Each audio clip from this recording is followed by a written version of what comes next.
Racing has always been about speed and skill, but behind the thrill, there are tragedies that remind us of the dangers. In this video, we'll look at 5 of the worst deaths in racing history. Real stories of drivers who lost their lives doing what they loved.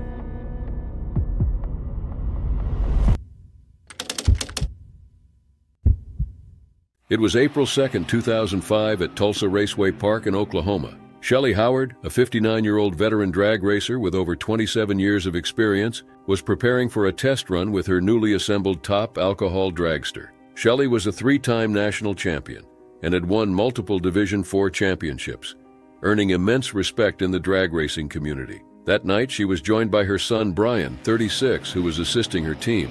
However, what was meant to be a routine test turned into a devastating tragedy, ending both their lives. Shelley's team had just finished assembling a new dragster after her previous car was damaged. The test run aimed to ensure the vehicle was functioning properly.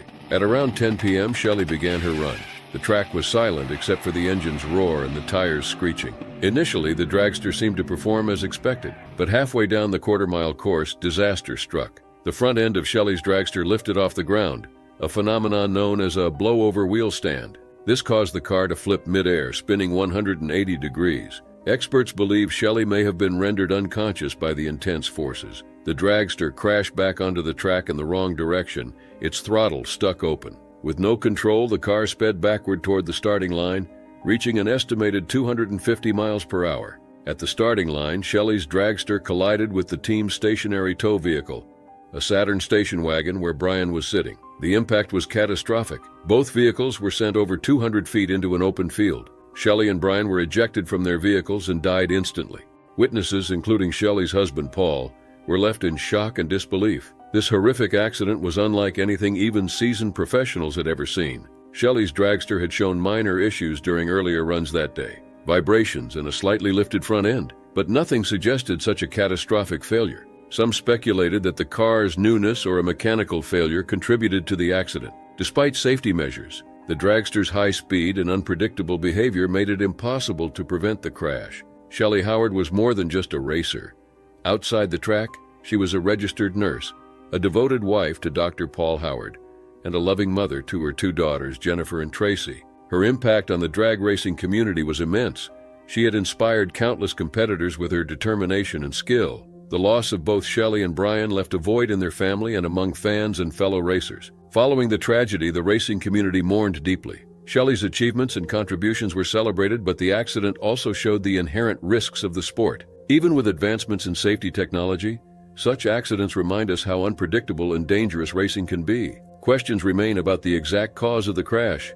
Experts suggest that Shelley's unconsciousness during the blowover might explain why she couldn't deploy safety measures like the parachutes or throttle kill switch. It's also possible that mechanical issues in the newly assembled dragster played a role. However, the full details may never be known, leaving lingering speculation about whether the accident could have been avoided. Shelley Howard's legacy is one of excellence and passion for her sport. She was admired for her quiet determination and skill, and her tragic passing remains one of the darkest days in drag racing history. Brian's death alongside his mother added another layer of heartbreak, as he was there to support her, unaware it would be his last day.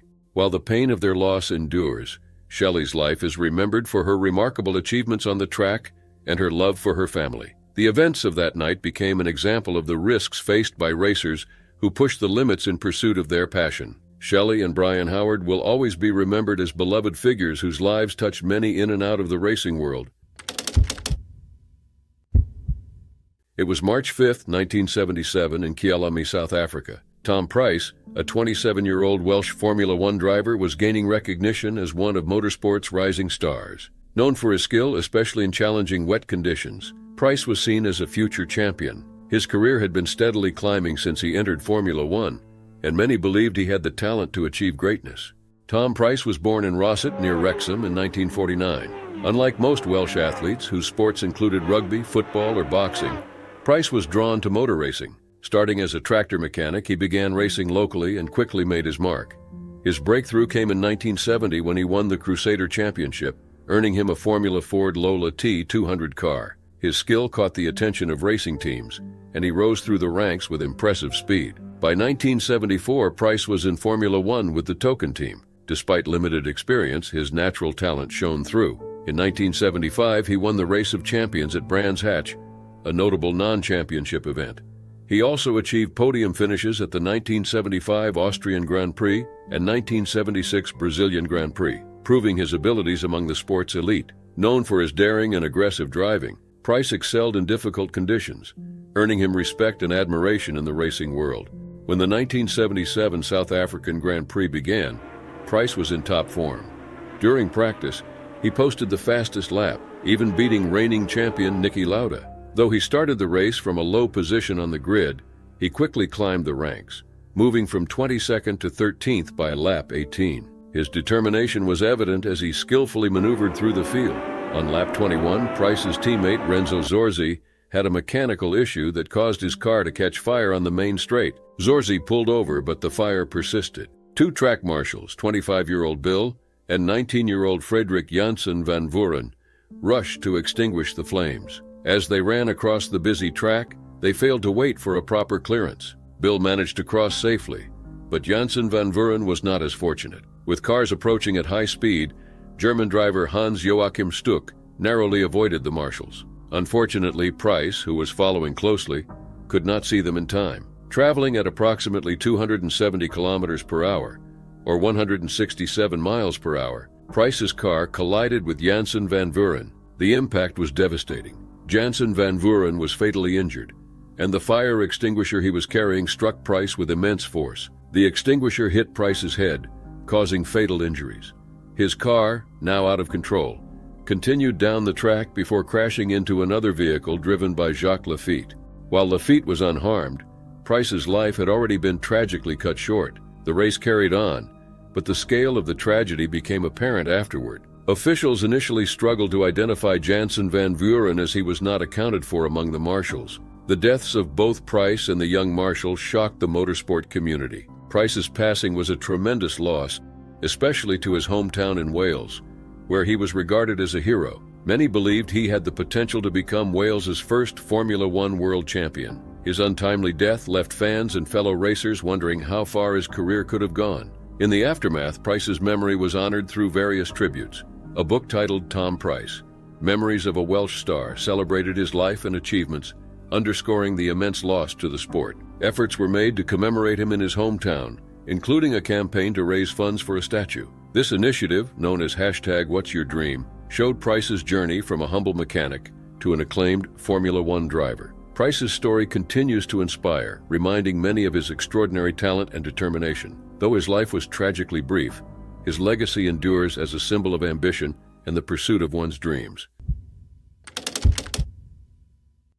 It was October 16, 2011, at the Las Vegas Motor Speedway. The IZOD IndyCar World Championship was meant to be the season's highlight, a thrilling race to end the year. But what started as an exciting competition soon turned into a tragic day for motorsports. Dan Wheldon, a 33-year-old British driver, was among the competitors. Known for his 2 Indianapolis 500 wins, including a dramatic victory in 2011, Wheldon was a seasoned racer. However, he wasn't competing full-time that year, spending much of his time as a commentator. He entered the Las Vegas race with a unique challenge, a $5 million prize for winning from the very back of the grid. Though the odds were against him, Wheldon accepted the challenge. Before the race, Wheldon expressed frustration over his car's speed, noting it was over 3 miles per hour slower than others. Despite the difficulties, he pressed on, determined to make the most of the opportunity. By lap 11, chaos erupted. A minor collision between Wade Cunningham and James Hinchcliffe triggered a massive chain reaction. Cars collided, flipped, and scattered across the track. Within seconds, 15 vehicles were caught in the wreckage. The scene was described as catastrophic, with debris, fire, and smoke covering the track. Wheldon, positioned in the middle of the pack, faced an impossible task. Traveling at 224 miles per hour,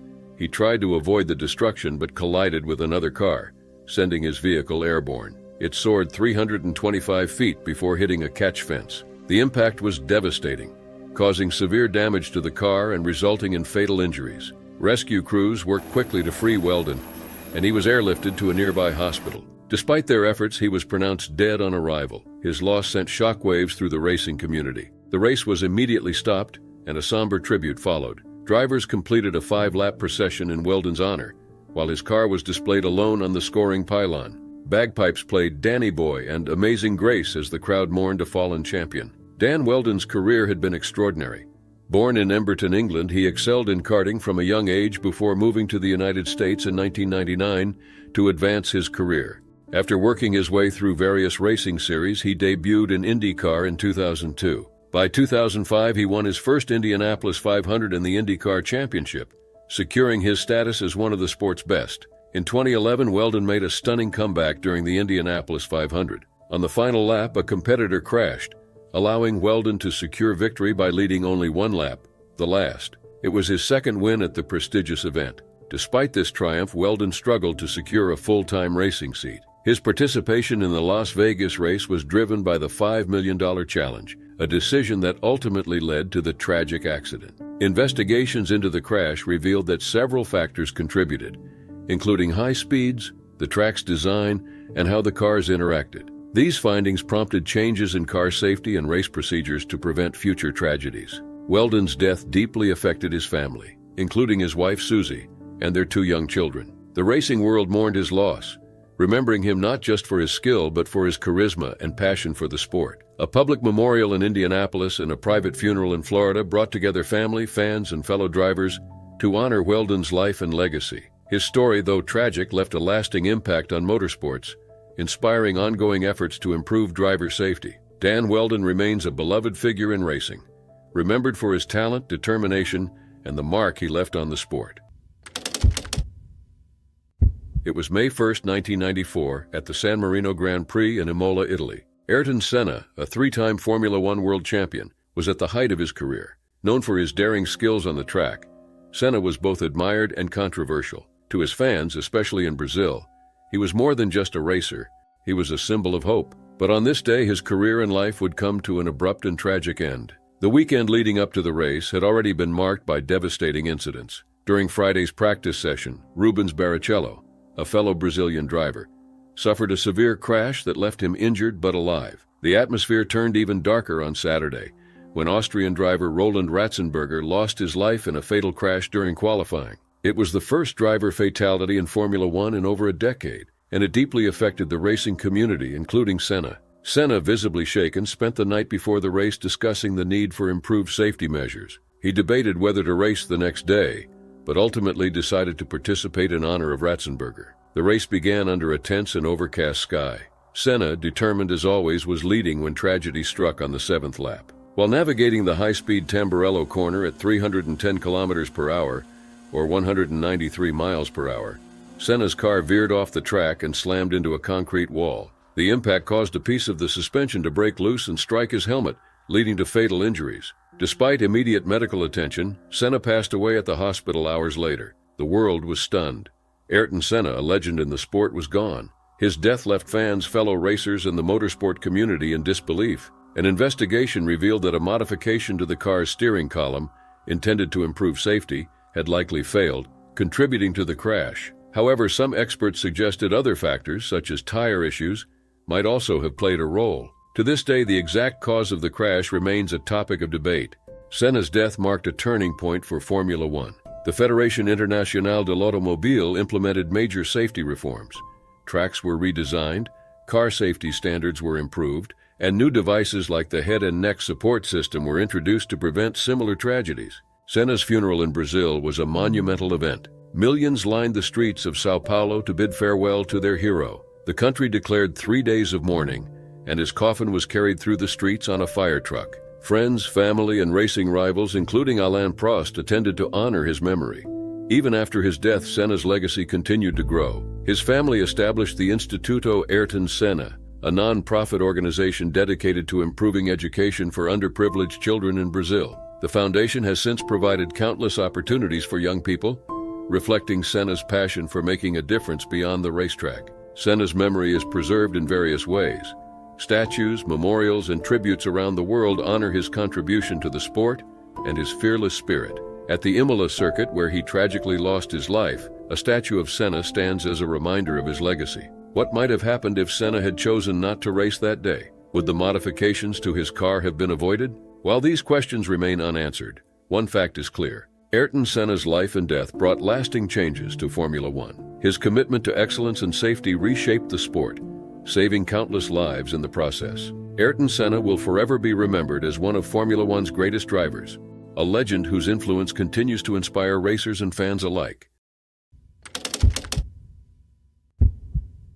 It was February 18, 2001 at the Daytona 500, one of the National Association for Stock Car Auto Racing's biggest events of the year. Fans packed the Daytona International Speedway in Florida to watch their favorite drivers battle for victory. Among them was Dale Earnhardt, a legendary figure known as the Intimidator. Driving his iconic number 3 Chevrolet Monte Carlo, Earnhardt was focused on protecting his teammates Michael Waltrip and his son, Dale Earnhardt Jr., who were leading the race. As the race approached its final lap, Earnhardt employed his aggressive tactics to block other drivers and keep his teammates in the top spots. This strategy had worked for him many times before, but as the cars raced toward turn 4 on the last lap, something went horribly wrong. Sterling Marlin's car made slight contact with Earnhardt's left rear fender, sending his car out of control. Earnhardt's vehicle spun and collided with Ken Schrader's car before slamming into the unprotected concrete wall at a steep angle. The impact looked severe but not unusual for the National Association for Stock Car Auto Racing crashes. However, this was different. The crash caused catastrophic injuries to Earnhardt. Despite the National Association for Stock Car Auto Racing's medical teams working quickly, it was too late. Earnhardt suffered a fatal skull fracture, an injury that had tragically claimed the lives of other drivers in the months prior. His lap belt had failed during the crash, allowing his body to move violently inside the car. This, combined with his head striking the steering wheel and seat, led to the fatal injuries. He was pronounced dead shortly after being rushed to the hospital. The news of Earnhardt's death shocked the racing world. The Daytona 500, meant to be a day of celebration, turned into a day of mourning. Michael Waltrip, who won the race, initially celebrated his victory, unaware of Earnhardt's condition. His joy turned to heartbreak when he learned about the tragedy. Dale Earnhardt Jr. rushed to the hospital upon hearing the news, but was met with the grim reality of his father's passing. Earnhardt's death was a pivotal moment for the National Association for Stock Car Auto Racing, pushing the sport to improve safety measures dramatically. One major change was the introduction of safer or steel and foam energy reduction barriers, designed to absorb crash impacts and reduce injuries. These barriers were installed at almost every track in the following years. Another critical advancement was the mandatory use of head and neck restraints, such as the head and neck support device. Before Earnhardt's death, many drivers resisted using these devices, feeling they restricted movement. The tragedy underscored their importance, leading to a requirement for their use in all major races. The National Association for Stock Car Auto Racing also improved seatbelt technology, introducing 6-point harnesses and eventually transitioning to more advanced systems that kept drivers more secure during crashes. Additionally, the design of race cars was overhauled to enhance driver protection, including stronger materials and reinforced cockpits. For Dale Earnhardt Jr., the loss of his father was deeply personal. Although their relationship was complex, the tragedy strengthened his resolve to honor his father's legacy. Jr. went on to have a successful career, winning 2 Daytona 500s and becoming a beloved figure in the National Association for Stock Car Auto Racing. Even after retiring in 2017, he remains active in the sport as a commentator and media personality. Earnhardt's death also inspired changes that saved countless lives. For example, Ryan Newman's survival after a terrifying crash at the 2020 Daytona 500 showcased the effectiveness of the safety advancements made after 2001. As we look back on that tragic day, many wonder if Earnhardt could have survived with modern safety features. While we'll never know for certain, it's clear that his passing led to significant improvements in the National Association for Stock Car Auto Racing, ensuring that future drivers are better protected. Dale Earnhardt's legacy extends far beyond his racing achievements. His impact on the National Association for Stock Car Auto Racing safety and the lives saved because of these advancements remain a lasting tribute to his influence. Though his life ended tragically, his memory lives on, shaping the future of the sport he loved.